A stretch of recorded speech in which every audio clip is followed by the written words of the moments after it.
Bonjour à toutes et à tous et bienvenue à nouveau dans ce live spécial journée du recyclage. Donc, je suis Carole Ril, présidente de l'association Recycloptics, qui est une association à but non lucratif qui a pour mission de créer la filière de recyclage de l'optique-lunetterie et de sensibiliser à l'écologie dans notre industrie. Et accessoirement, fondatrice du label Optic for Good. Et là, je reprends ma casquette de Recycloptics pour organiser ce live en compagnie d'Elsa Jarige. Coucou Elsa, Bonjour, bonjour tout le monde. et qui est cofondatrice de Lunel Vintage. Et donc, aujourd'hui, nous sommes là avec vous en live pour parler cette fois-ci des lunettes de seconde main. Alors, pourquoi? Alors, pour remettre un petit peu dans le contexte, lors du lancement de Recycloptics, j'avais pas du tout dans l'idée de m'occuper des lunettes de seconde main parce qu'il y avait déjà des acteurs historiques qui s'en occupaient, très bien, en plus des entreprises qui se sont spécialisées dans le vintage et le seconde main. Néanmoins, après Covid, Covid, c'est un phare dans dans nos vies maintenant, mais après Covid, j'ai commencé à entendre une demande dans ce sens et même j'ai commencé à entendre des aberrations qui commençaient à se faire, comme ce qui se passe dans les vêtements et de la mode de seconde main. Et en fait, comme je souhaite avec l'association Recycloptics, de trouver des solutions vertueuses et qui ont un sens et qui soient utiles pour notre profession, pour la filière lunetière, je souhaite pas, en tout cas le moins possible, que ces aberrations prennent des proportions énormes. Et donc du coup, j'ai creusé la question et en parallèle, Elsa, avait pris contact avec, l'association, avec un autre membre de l'association qui faisait partie du comité d'administration, a commencé à nous parler et puis en plus j'étais en contact, privilégié par exemple avec Pauline Marmoyer de Cycli parce qu'elle est labellisée Optic for Good et elle est spécialisée dans le seconde main. Et aussi un contact privilégié avec Ophélie de Lunettes de Zac, que je suis depuis le début, et Antoine, qui est son coéquipier dans l'aventure de Lunettes de Zac. Et j'ai comme entendu en fait une nécessité en fait de mettre un peu d'ordre, voire se réapproprier en tant qu'opticien lunetier cette filière de déchets qu'on a mis sous le tapis depuis le départ. Enfin bref, aujourd'hui, journée, du recyclage, je me suis dit: ça serait bien, de lancer, ce live-là, de parler de lunettes de seconde main et donc faire un point et de faire une petite annonce collective. Donc ça, il faut attendre jusqu'à la fin du live, à la fin du Mmh. replay et donc on va commencer Elsa, déjà merci, Elsa d'avoir répondu à mon appel pour ce live. Merci à toi Carole, d'organiser tout ça et de donner de la voix aux autres branches, dans l'optique qui sont un peu plus atypiques et qui s'attaquent à l'économie circulaire de Oui. nos lunettes. Parce que c'est nouveau, c'est nouveau pour notre secteur et avant de rentrer dans le vif du sujet, je souhaiterais que tu te présentes parce que tu n'es pas toute seule dans cette, entreprise-là et présenter aussi ton entreprise. Donc on t'écoute. Exactement.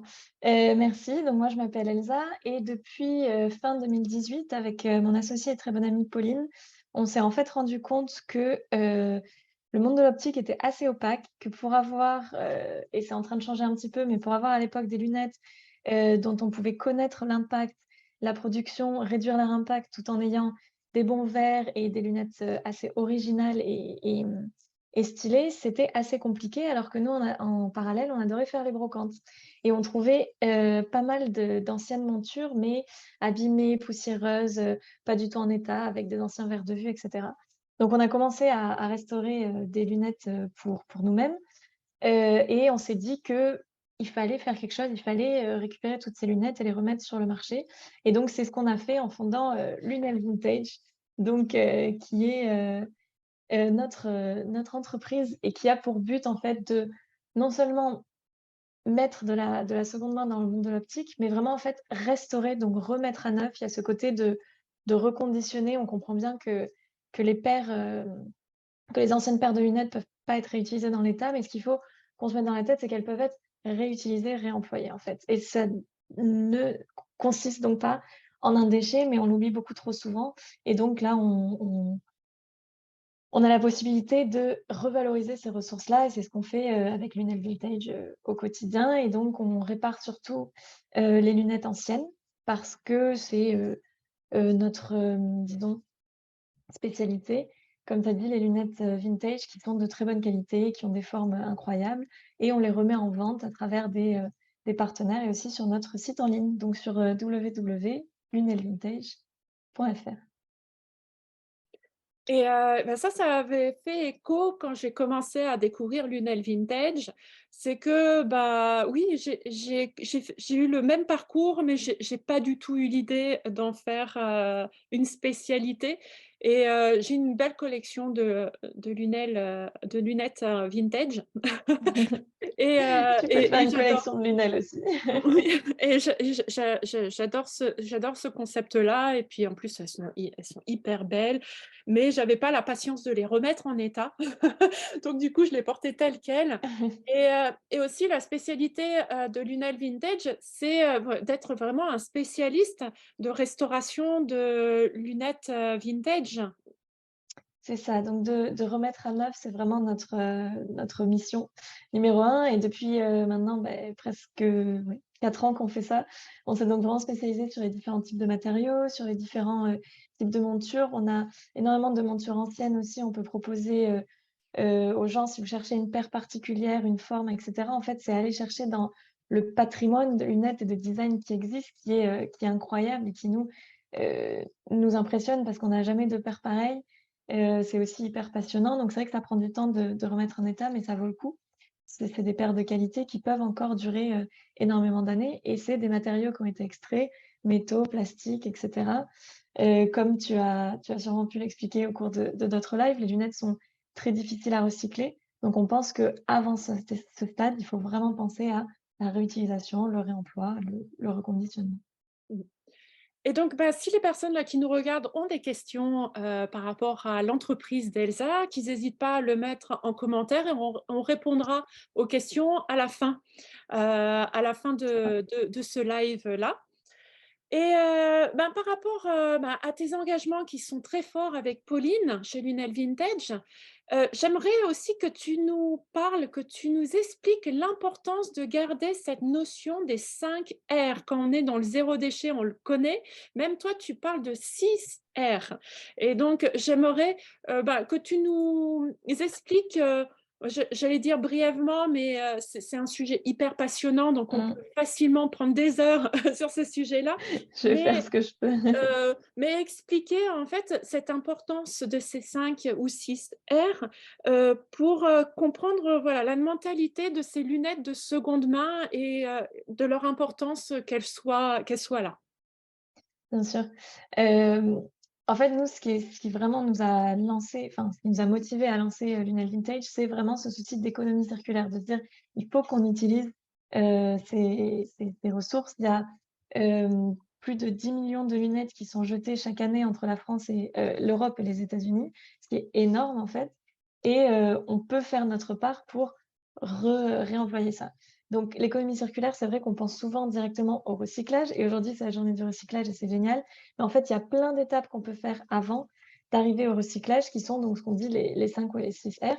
Donc à penser dans l'ordre de, disons de ce qui a le moins d'impact à ce qui a le plus d'impact parce que le recyclage, il y a quand même, toujours des matières vierges, des matières premières ajoutées à nouveau.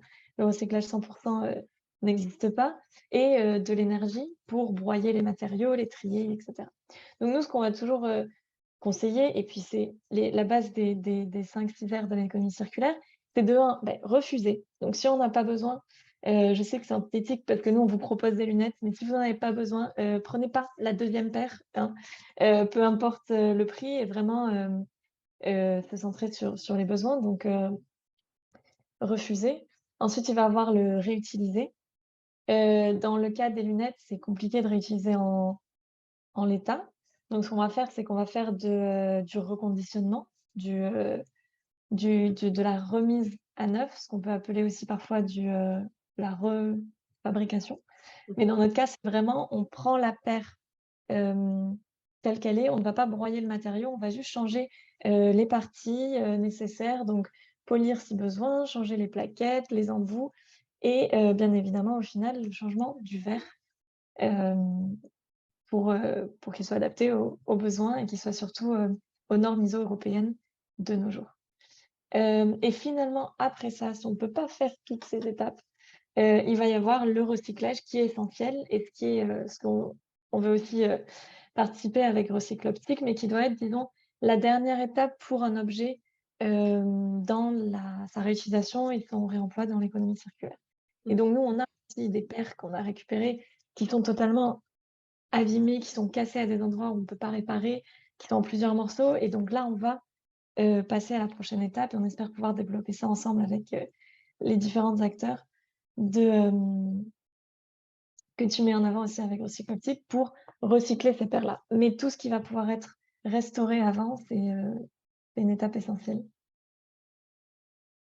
Voilà, j'espère, si vous pareil, si vous avez d'autres questions sur ces principes-là, posez-les en commentaire.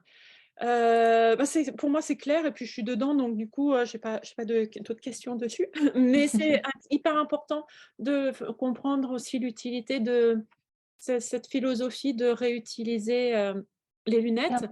peu la hiérarchie Voilà. de l'impact dans l'économie Oui, oui, circulaire. tout à fait.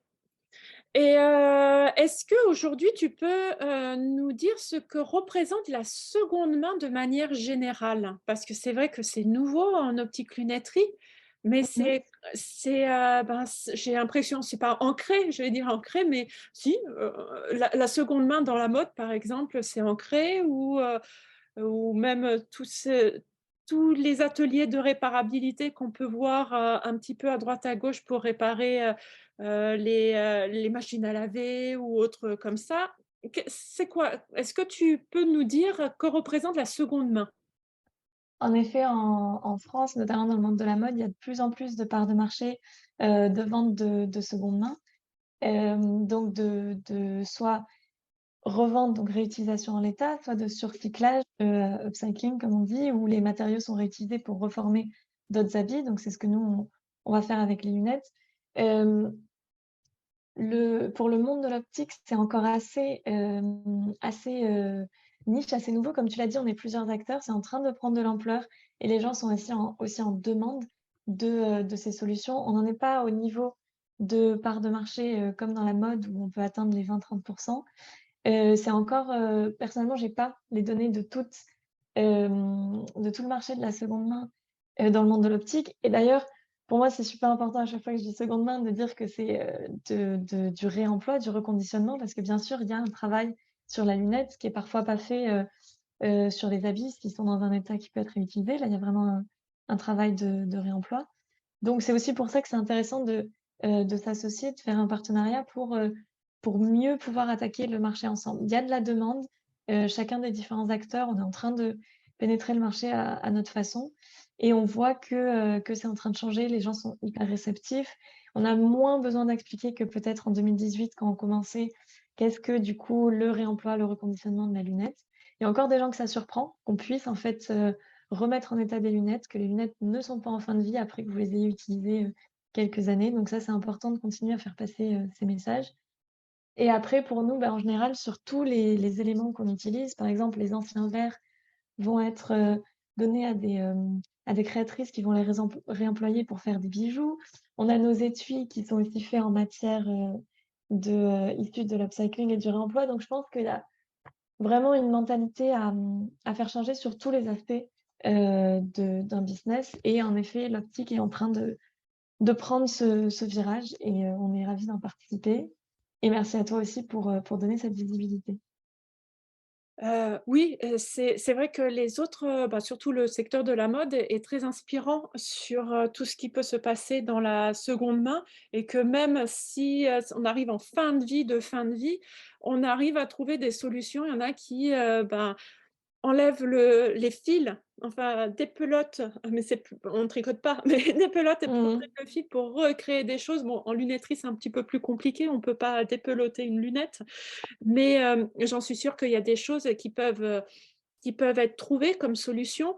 On les connaît pas parce on n'a pas mis notre nez dedans, mais maintenant, c'est le but aussi de l'association Recycloptix, c'est qu'on se pose et se poser des questions sur toutes ces possibilités, ces solutions, mais il faut les chercher. Donc c'est vrai que là, on a fait un premier live sur, l'étude de recyclabilité des fameux verres de présentation et c'est vrai que, une fois, allés jusqu'au bout de cette étude de recyclabilité pour ce déchet-là, on a l'intention de lancer aussi des études de recyclabilité sur ces déchets de fin de vie, qui concernent les lunettes et Mmh. ça, bon, Super. je ne pense pas qu'on le fasse en 2023, mais c'est quelque chose qu'on veut aussi, étudier. Comme on collecte les lunettes cassées, chez Recycloptix et on commence à avoir des tas de déchets et ça nous permet de nous poser les bonnes questions et Mmh. de voir plus loin ensuite. Mais revenons aux lunettes, seconde main parce que, il y a déjà, beaucoup de choses à faire. Tu as commencé à nous dire certains chiffres, justement dans la lunetterie. Qu'est-ce que ça représentait, comme lunettes? Par exemple, tu as dit 10 millions de lunettes jetées, en Mmh. France et en Europe. C'est énorme. Hem, que avant de passer sur certains constats et ce que j'ai eu en écho, toi, qu'est-ce que tu as rencontré comme frein, hem, comme frein pour, ces lunettes de seconde main? Oui, alors, souvent, en fait, c'est le manque de connaissances. C'est-à-dire que les consommateurs de lunettes vont pas forcément savoir où trouver, les lunettes de seconde main, que ça existe. Donc c'est vraiment se créer on va un peu, sur le marché de la lunetterie avec, comme dans une jungle avec notre machette pour dire: «Hey, on peut faire changer les choses».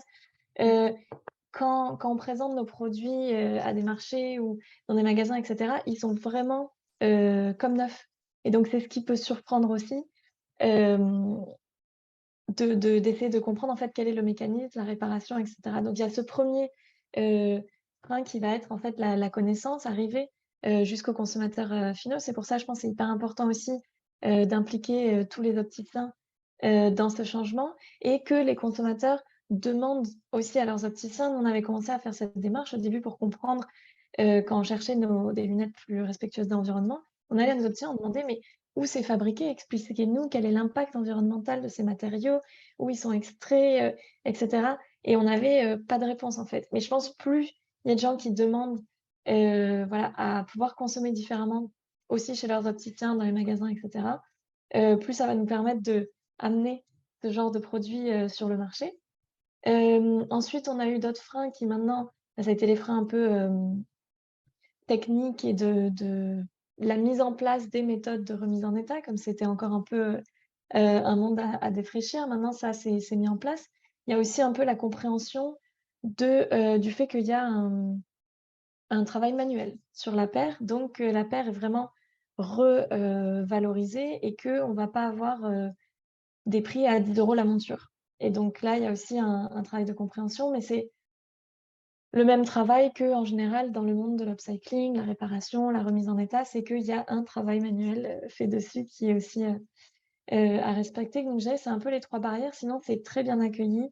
Les lunettes dures, en fait, elles sont robustes. Les gens vont être contents de savoir que, il y a une histoire derrière aussi et donc pouvoir porter, hem, leurs valeurs aussi, sur le bout de leur nez, en fait. Donc voilà et content de voir qu'on est plus d'acteurs et qu'on va pouvoir faire changer, le marché à plus grande échelle. Donc ça, je pense que c'est aussi essentiel de s'allier pour faire bouger les choses. Hem et vraiment juste ouais, dernier message, les lunettes ne sont pas à jeter. Et trouver les bons acteurs pour nous les faire parvenir, soit par recycle optique, soit contactez-nous directement ou à travers de votre opticien qui peut aussi être un point de collecte de lunettes.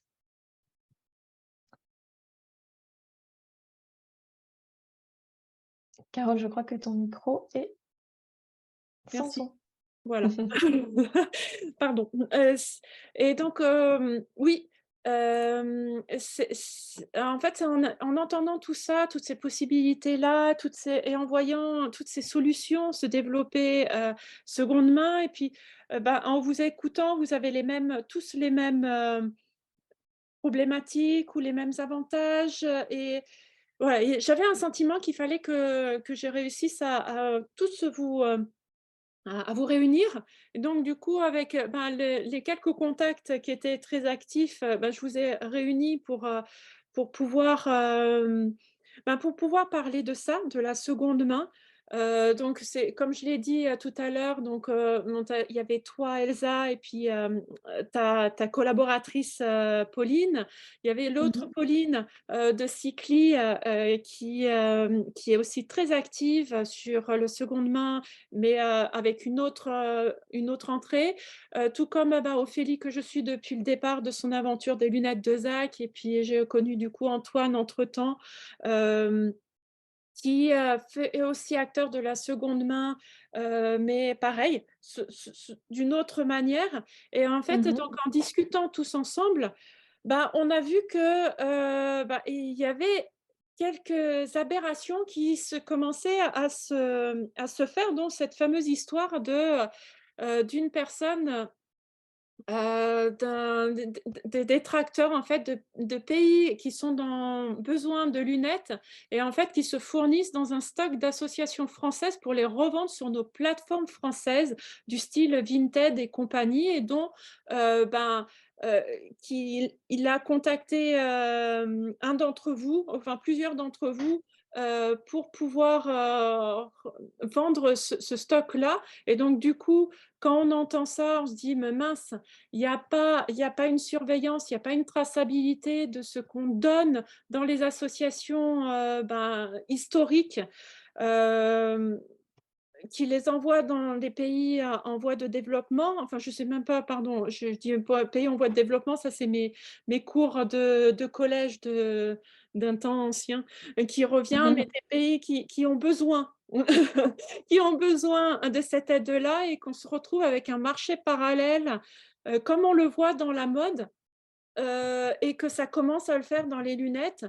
Et donc on a vraiment cette envie-là, tous les 6, d'avoir cette traçabilité, et du fait que ça soit sérieux, que les dons que les gens nous font, ben, soient pris sérieusement, et que ça aille vraiment vers les personnes qui en ont le plus besoin, si c'est réutilisable.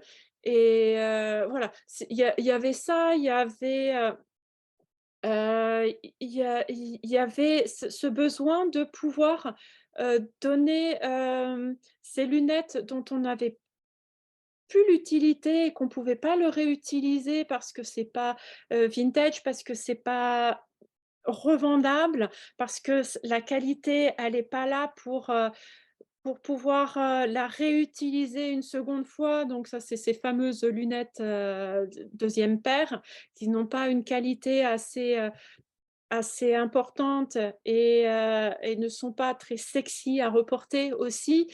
Voilà, il y a plein de choses. En fait, Mmh. c'est là, c'était pour pas trop, je vais pas dire on va pas trouver la solution idéale là, mais on a toutes ces interrogations-là dans le marché de la seconde main, et qu'on veut pas que ça, prenne des proportions, aberrantes, sur, dans le mau que ça prenne un mauvais sens. Et donc c'est pour ça qu'on a décidé, de se regrouper. On ne sait pas encore comment, Mmh. mais en tout cas, de mettre en place, une filière de seconde main plus sérieuse, et que limite on se réapproprie, ces «déchets» entre guillemets qui sont finalement pas des déchets, et qu'on puisse trouver des solutions ensemble. Et ensuite, ben, j'ai vu donc, je fais un petit clin d'œil à l'équipe d'Acuité qui fait un superbe travail, de reportage sur, plein de sujets, et ils ont sorti une, une vidéo de reportage chez le Lions Club qui m'a un petit peu choquée aussi parce que, du coup, on a un chiffre officiel que il y a que sur les 5 millions de lunettes qui sont données au Lions Club, il y a que 10 qui sont réutilisées et le reste est jeté à la poubelle ou en tout cas, a été dit qu'a été envoyé en Californie. Je connais, ces personnes-là qui les réutilisent et c'est de la valeur énergétique et qui après c'est de l'enfouissement puisque après une valeur énergétique, on a du mâche-fer qui est, vraiment une catastrophe écologique, mais dont comme on l'enfouit ou qu'on s'en sert pour faire du goudron, enfin bref, allez sur, Mmh. Zero Waste France et tapez mâche-fer et vous allez voir, le résultat, que c'est. Donc on rentrera pas dans ce sujet-là, mais voilà, on se dit que quand même, du coup, il y a 90 de ces lunettes-là qui sont jetées. Je sais que vous, enfin toi, Elsa, je sais que, Ophélie, que Antoine et que Pauline, savaient récupérer, remettre en état des lunettes. Donc du coup, on n'est plus à 10 on peut monter à 50 voire 60 et même ce qui Exactement. reste, je peux, moi, de mon côté, avec Recycloptics, revaloriser, ces matériaux-là. Donc il y a des solutions, Et et encore du une coup fois, s'allier pour pouvoir revaloriser un maximum, en exact, fait, parce que c'est énorme la quantité et finalement, tant qu'il y aura pas de responsabilité, demandée aux fabricants, c'est à des entités comme nous de aussi c'est ça. prendre ce rôle de remettre en état et d'éviter que ce soit jeté à la poubelle. Et exactement, donc il y a des solutions qui se créent, n'hésitez pas à vous rapprocher de ces personnes. Donc si vous vous Mmh. souvenez plus des noms, de toute façon, avec Recycloptics, on a pour mission aussi de rediriger vers les bonnes personnes. On n'est pas là que pour recycler, mais de faire quelque chose de De vertueux créer dans le la lien. la réutilisation de ces produits de fin de vie. Et j'étais en train de regarder en même temps que je parlais s'il y avait des questions. Donc Il y n'hésitez a pas à mettre des questions en commentaire. il y a quelques questions dans les Ah commentaires, oui, si tu heu, les vois, je du je lien je te Facebook, laisse, les dire. sur LinkedIn. Heu, je vais t'en lire quelques-unes. Hem, alors, il y en a qui demandent combien de temps avant que les donc Victor demande combien de temps avant que les grandes enseignes se mettent à développer la seconde main? Et c'est une très bonne question. Je ne sais pas si toi, tu as un peu plus de vision là-dessus, Carole? Heu, Nous, en vrai, on aimerait bien qu'ils se mettent à développer la seconde main parce que ça créerait vraiment un changement dans le marché et ça aussi, réduirait au maximum la fabrication de nouvelles paires si c'est bien fait, bien sûr et que ce n'est pas du greenwashing. C'est ça et moi de mon côté par rapport aux échos que j'ai eus, on a des freins, sur l'utilisation des lunettes seconde main. Moi, je me rappelle, d'avoir eu ces freins-là à l'époque, que j'étais pas du tout ouverte à ça. C'est que, tout de suite, quand on voyait une lunette, un peu ancienne arriver, on disait non parce qu'on avait une peur que, ça nous casse dans les mains, qu'on ne savait pas la manipuler. Ah, voilà, il y a vraiment une Mmh. peur pour des personnes qui ne sont pas au courant, de cette pratique de seconde main. Mais je pense que, c'est plutôt psychologique et je sais que, tu fais un beau travail Elsa pour rassurer, hem, ce genre de pratique-là et il me semble aussi que la seconde main ne se fait pas aussi peut-être sur tout type de monture par rapport à la qualité, par rapport aux matériaux et Il y a un trait bien sûr, oui, de notre côté, en tout cas sur la qualité des matériaux, mais les lunettes sont vraiment comme neuves, à la fin vu qu'elles sont, lavées, polies et cetera et que les parties qui sont, directement en contact avec la peau sont changées. Donc en fait, il y a aucun souci en termes d'hygiène et d'ailleurs, oui, on n'a aucun commentaire aussi. quand les personnes voient les paires, elles ont justement du mal à croire qu'elles sont d'occasion, d'où notre, dans la communication, on insiste sur le fait du reconditionné et pas juste, de la seconde main, quoi. On les revend pas dans l'état dans lequel, on les trouve et ça, c'est un message, important à passer et ça fait le lien avec une question en commentaire de Julien qui dit, «Est-ce que, il y a la est-ce que le fabricant s'engage à la possibilité des pièces détachées et est-ce qu'on peut reconditionner, une monture quel que soit l'âge?» L'avantage qu'on a avec les lunettes, c'est que la les parties que l'on change, qui sont les verres, les plaquettes et les embouts, sont assez standards. Donc en fait, il va y avoir plusieurs modèles, mais on va toujours trouver, pour l'instant des pièces détachées, comme on peut dire, et la méthode de, comment dire? Les différentes méthodes qu'il peut y avoir, de cercler, donc de monter les verres sur les montures n'ont pas tant changé en fait, au fil des années, donc ça, il y a pas de souci. On peut reconditionner une monture quel que soit son âge, si il n'y a pas de rupture, vraiment, totale du cerclage autour du verre. Mmh. Là où il va y avoir les seules, montures où on a un petit peu de mal, c'est certaines montures des années 30-40 où les embouts sont clipsés et non Oui, c'est vissés. vrai. Et donc là, c'est un petit peu plus dur, à changer. Il va y avoir un travail plutôt de nettoyage et de remise en état. Voilà. Mais sinon, oui, il y a vraiment de quoi faire, en fait. On n'a pas trop de barrières techniques à ce niveau-là pour la remise en Et état. surtout que vous êtes, enfin quand je dis vous, ceux qui font la seconde main, surtout toi, vous êtes spécialisés pour le reconditionnement et donc du coup, il y a déjà un regard, en amont, sur, la qualité de la monture. Donc ce que vous proposez, on est sur quelque chose de qualitatif et qu'il y aura pas, ce risque. En tout cas, on enlève un frein, si vraiment il y en a qui veulent, ils veulent se rassurer, par rapport à ça. Donc effectivement. C'est ça.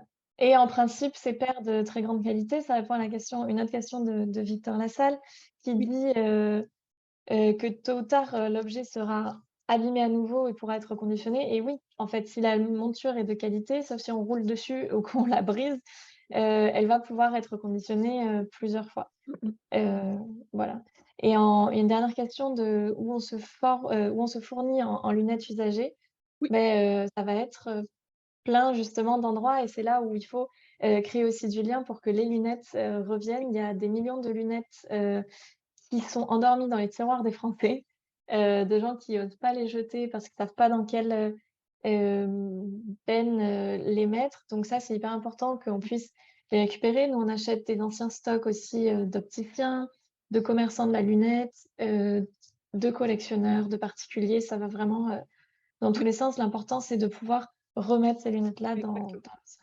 Et même si, les personnes ne savent pas, ben, ils peuvent contacter Recycloptix parce que c'est le but aussi, c'est de centraliser et après, je donne les contacts, les plus concernés par rapport à ce qu'ils veulent se débarrasser pour pouvoir trouver une solution, comme je dis, une solution vertueuse qui ait du sens, pour éviter que ça se retrouve à la poubelle, même la poubelle jaune.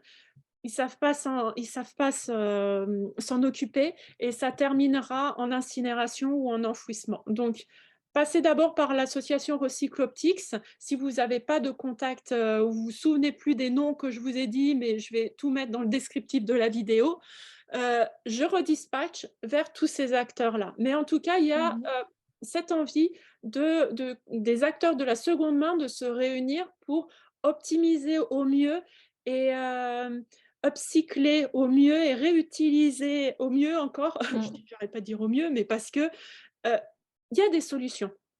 C'est juste qu'il faut prendre le temps de savoir où c'est et si vous savez pas, hop, vous savez pas, Recycloptix, vous envoyez un mail et je vous redirige vers, les bonnes personnes, mais il y a des solutions pour ces lunettes de seconde main et donc c'est ça aussi l'annonce que je voulais faire en fin de ce en fin de ce live parce que ça y est, ça fait une demi heure qu'on parle de ce Ça passe sujet et vite. on pourrait passer des heures dessus, mais Mmh. il faut libérer les gens et je pense qu'il y a beaucoup de choses qui ont été dites dans cette vidéo-là, mais c'est surtout que, voilà, entre acteurs de lunettes de seconde main, nous voulons nous réunir, nous voulons nous réunir pour pouvoir optimiser, ça et nous réapproprier surtout cette filière qu'on a mis de côté. Les autres, ont très bien fait leur job jusque-là. mais la société a avancé, les technologies aussi, le recyclage aussi, les manières d'upcycler aussi. Donc maintenant, on est en mesure de se réapproprier, cette filière-là et donc du coup, faisons quelque chose, de top et créons aussi d'autres emplois, d'autres jobs Mmh. sur ce sujet-là. Voilà, je vois j'ai vous pouvez continuer à poser vos questions, sous cette vidéo-là. On y répondra, le plus vite possible. Donc en Mmh. tout cas, ben, merci beaucoup Elsa pour, Merci à ton toi, Carole, intervention, tes pour ce moment. explications, pour tout ton travail que tu fais avec Lunel Vintage avec Pauline. Merci. J'espère que ça vous a plu. N'hésitez pas à cliquer sur «J'aime» sur la vidéo pour augmenter la visibilité de nos combats. C'est très important pour pas qu'on soit seul et que tous ensemble on trouve, de belles solutions. Donc ce live est enregistré. Donc pour tous ceux qui n'ont pas pu être présents, là, ce midi, vous pourrez le visualiser sur notre chaîne YouTube Recycloptics. Et donc, comme je vous ai dit, continuez à poser vos questions en commentaire de cette vidéo et on essaiera de vous répondre au mieux et dans les meilleurs délais. Voilà, ben maintenant, il ne me reste plus qu'à vous souhaiter une très bonne journée et ben, à bientôt pour un prochain live. Bonne journée à tous et pensez à la seconde main et au réemploi des lunettes. Exact, message est passé. Salut Carole, Au merci. revoir tout le monde. Au revoir.